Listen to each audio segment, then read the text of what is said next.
Assembly సమావేశాలకి Jaganmohan Reddy రావాలి, మీరు అంశాలన్నీ ఏదైతే ఇప్పుడు బయట మాట్లాడుతున్నారో అసెంబ్లీకి వచ్చి చర్చించినట్టు కూడా చంద్రబాబు నాయుడు గారు మాట్లాడుతున్నారు. ఇంకొక వైపు స్పీకర్ గారు అయ్యన్న పాత్ర గారు కూడా ఆయన కూడా మాట్లాడుతుంది ఏంటంటే, ఒక ఎమ్మెల్యే స్థాయిగా ఎమ్మెల్యే గారు మీరు రండి అసెంబ్లీకి, పులివెందుల ఎమ్మెల్యేగా మీకు ఎలాంటి టైం ఇవ్వాలో అదంతా మేము ఇచ్చి మాట్లాడడానికి అవకాశం ఇస్తామని చెప్పేసి ఆయన మాట్లాడుతున్నారు. మరి అవకాశం ఇస్తామని చెప్తున్నప్పుడు జగన్మోహన్ రెడ్డి గారు వెళ్ళడానికి ఏంటి బాధ? ఫస్ట్ పాయింట్ ఏంటంటే, స్పీకర్ గారు ఎక్స్ వేదికగా జగన్మోహన్ రెడ్డి గారికి ట్యాగ్ చేస్తూ ఒక మెసేజ్ ఇచ్చారు. అదేంటంటే 2 అంశాలు ఉన్నాయి అందులో. మొట్టమొదటి అంశం, ఒకరేమో దమ్ముంటే 2 అసెంబ్లీలో చర్చించాలంటారు, ఇంకొకరేమో గుర్తించని ప్రతిపక్ష నాయకుడిగా మీకు దమ్ముంటే అని వాళ్ళంటారు. ఈ 2 వదిలేసి జగన్మోహన్ రెడ్డి గారు పులివెందుల ఎమ్మెల్యే గారు సమావేశాలకు రండి, ఇది ఒకటే. దీంట్లో 2 ఉన్నాయి. ఒకటి బయట జరిగిన చర్చ, ఒకటి పులివెందుల ఎమ్మెల్యే గారు రండి అని సంబోధించడం. మూడోది, అందరు ఎమ్మెల్యేలతో పాటు అందరికి సమానమైన అవకాశాలు ఇస్తాను. ఈ 3 వారు ఎక్స్ లో స్పందించారు. ఈ 3 చుట్టూ అసలు కథ నడుస్తుంది. స్పీకర్ గా ఉన్న వాళ్ళు ఎవరైనా సరే సభ నడపడం కోసం అందరు ఎమ్మెల్యేలని ఆహ్వానించవచ్చు, ఆదేశించవచ్చు, ఖచ్చితంగా రండి సమావేశానికి అని. ఒకవేళ ఆదేశాలు ఉల్లంఘించిన వాళ్ళపైన చర్యలు తీసుకోవచ్చు, ఆయన పరిధిలో ఉన్నట్టు. దాన్ని ఎవరు కాదంటారు, అందరితో మాట్లాడచ్చు. ఆయన దీనికోసం ఏమైనా చేయొచ్చు. యాజ్ ఎ స్పీకర్ గా సభకు రప్పించడం కోసం, సభడం కోసం ఆయనకు ఆ హక్కు ఉంది, ఆయన బాధ్యత ఉంది, ఆయన చేయొచ్చు. బట్ అలా స్పందించకుండా ఉంటే బాగుండేది. ఎందుకంటే బయట వైసీపీ తెలుగుదేశం వాళ్ళ మధ్య రాజకీయ సవాళ్ళు ప్రతి సవాళ్ళు చాలా దొరుకుతాయి. అయ్యన్న పాత్రుడు కూడా తెలుగుదేశం కావచ్చు, కానీ స్పీకర్ అయిన తర్వాత ఆయన ఇండిపెండెంట్ గా ఉంటారని కూడా చెప్పారు.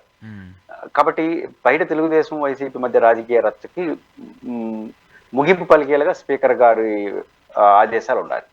దానికి కొంచెం అవకాశం ఇచ్చేట్టుగా ఉండకూడదు. 2, ఇప్పుడు పులివెందుల ఎమ్మెల్యే వరిష్ఠ, ఆయన నిజంగా పులివెందుల ఎమ్మెల్యే అని దాంట్లో డౌట్ ఏం లేదు. కానీ పులివెందుల ఎమ్మెల్యేని ఎవరు అంటున్నారు రెగ్యులర్ ఈ మధ్య? పార్టీ వాళ్ళు అంటున్నారు. ఇప్పుడు దాన్ని స్పీకర్ గారు అదే సంబోధన చేయడం అంత బాగున్నట్టు నాకు అనిపించలేదు. 2, స్పీకర్ గారు వాడు నాకు తెలిసి శాసనసభ పక్ష నేత, ఎమ్మెల్యే మాత్రమే కాదు, 11 మంది వైసీపీ గ్రూప్ ఆఫ్ లీడర్, ఇద్దరుంటాడు గ్రూప్ ఆఫ్ లీడర్ గుర్తిస్తాం. ప్రతిపక్ష నాయకుడిగా వేరు, గ్రూప్ లీడర్ గా వేరు.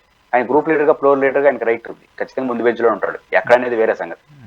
కాబట్టి ఆ పేరుతో సంబోధించబడి 2 లెటర్ రాయొచ్చు కదా, పిల్లపచ్చు కదా. అట్లా ఉండాలి తప్ప ఇట్లాంటి చేయడానికి అవకాశం అంత మంచిది కాదు. మరి ఎందుకు అలా స్పందించారు? అందరికి అవకాశాలు సమానంగా ఇస్తామంటే 175 మంది ఎమ్మెల్యేలకు ఇచ్చినట్టు 2 నిమిషాలు జగన్కి ఇస్తానని చెప్పడం ఇండైరెక్ట్ గా. ఇప్పుడు ఆయన చెప్పేది కూడా అదే. నాకు ఆయన నో డౌట్ ఎమ్మెల్యేలకు ఎవరికైనా సమయాన్ని కేటాయించే హక్కు పూర్తిగా స్పీకర్కే ఉంటుంది. దాన్ని దృష్టిలో పెట్టుకుని జగన్మోహన్ రెడ్డి గారు పూర్తిగా స్పీకర్ కి శిక్షణ అధికారం ఉంటుంది కాబట్టి 175 మంది లిస్ట్ చేసి నాకు 1 నిమిషం 2 నిమిషం ఇస్తే నేనేం చేస్తాను అడిగిపోయి. కాబట్టి ప్రతిపక్ష నేతగా గుర్తిస్తే నేను సావధానంగా మాట్లాడతానని జగన్ గారి వైఖరి. అయితే నేను వ్యక్తిగతంగా ప్రతిపక్ష నాయుడు గుర్తించకపోయినా రమ్మనే కోరతాను, రావాలి కూడా. అయితే జగన్ గారి లాజిక్ ఏంది? ఇప్పుడు చూడండి, జగన్ గారు ఏమో ఒక లెటర్ రాశాడు స్పీకర్ గారికి, ఏమని, నన్ను ప్రతిపక్ష నాయకుడుగా సో గుర్తించనని. హైకోర్టులో పిటిషన్ వేశాడు. ఇప్పుడు బయట చర్చ బ్రహ్మాండం నడుస్తోంది. ఆ లెటర్ కి, అయ్యా బాబు 10% సీట్లు ఉంటే తప్ప నేను ప్రతిపక్ష నాయకుడిగా గుర్తించలేము అని సమాధానం ఎందుకు చెప్పలేకపోతున్నారు?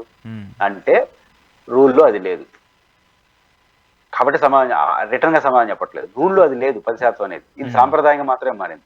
రూల్లో ఏముంది?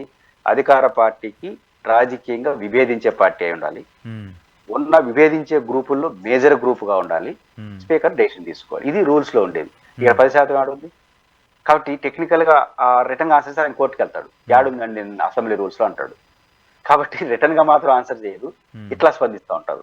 కాబట్టి ఇది ఇంకొంచెం రాస్తుంది. దీనివల్ల ఏమవుతుంది? ఇప్పుడు ఒక సర్టిఫై ఏం చేశారు, మీకు 175 మంది ఎమ్మెల్యేలో సమానంగా మీకు అవకాశాలు ఇస్తాను అంటే జగన్ చెప్పినట్టు 2 నిమిషాలు ఏది ఇస్తారు అంటే ఆయన పోకపోవడం సరైనది కానీ వైసీపీలో అనుకుంటారు. ఎవరి నుంచి వాళ్ళు బలం చేకూరుస్తుంది, అందుకే కదా జగన్ పోలేదని అనుకుంటారు.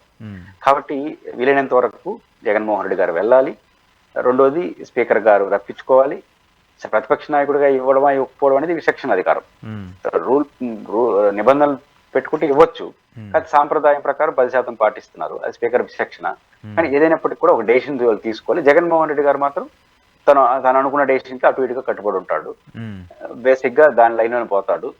ఇట్లాంటి చర్చ ఎంత ఎక్కువ జరిగితే, జగన్మోహన్ రెడ్డి గారు 10% ఉంటే తప్ప మీకు ఇలేమని అధికారికంగా చెప్పే పరిస్థితి రానంత కాలం జగన్మోహన్ రెడ్డి గారు ఆ కార్డును వాడుతూనే ఉంటాడు. గుర్తించండి, వస్తాను, గుర్తించలేమయ్యా, ఇది రూల్ పొజిషన్ అని చెప్పేయండి అప్పుడు. కానీ మాటల్లో ఉంటాయి, 10% నీకు ప్రజలు ఇవన్నీ, ఇది మాటలు ఎన్నైనా మాట్లాడచ్చు. కానీ బేసిక్ గా ఆయన ప్రతిపక్ష నాయకుడు గుర్తించకపోవడానికి ఇది రూల్ పొజిషన్, ఆయనకి లెటర్ సమాధానం కోర్టులో పిటిషన్ వేసేస్తే ఆయన ఖచ్చితంగా వస్తాడు. అట్లా చేయలేరు, ఎందుకంటే రూల్స్ అది లేవు. కాబట్టి స్పీకర్ కార్యాలయం ఏమైనా చేయొచ్చు, స్పీకర్ గారికి ఆ అబ్జెక్షన్ అధికారం ఉంటుంది.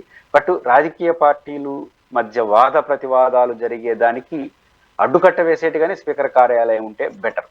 ఓకే.